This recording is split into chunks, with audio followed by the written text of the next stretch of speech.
गोटे सेंटेंस को जदि आमे एक्टिव रु पैसिव करियार अछि सेंटेंस जदि अछि प्रेजेंट सिंपल रे गोटे सेंटेंस जदि आमे लिखिबा he writes a letter to his friends ताको जदि पैसिव वॉइस लिखिले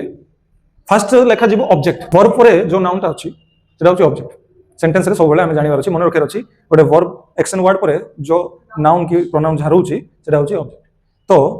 एटा होछि object a letter passive voice रे फर्स्ट लेखा जीवो ऑब्जेक्ट लेटर तो सेंटेंस जेहेतु को टेंस रे अछि प्रेजेंट सिंपल रे अछि तो पैसिव वॉइस रे लिखला बेले प्रेजेंट सिंपल प्रेजेंट कंटीन्यूअस रे जो हेल्पिंग वर्ब गुडा को यूज होछि से हेल्पिंग वर्ब पे यूज होबो पैसिव वॉइस रे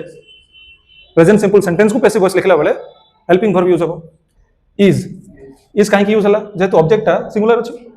तेनु इज हला लेटर इज तापर कोन होबो मेन वर्ब जो अछि प्रेजेंट सिंपल रे फर्स्ट फॉर्म रे अछि वर्ब 1 अछि एटा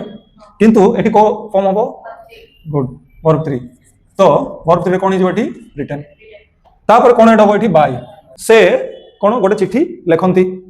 से गोटे चिट्ठी लेखंती गोटे चिट्ठी ता द्वारा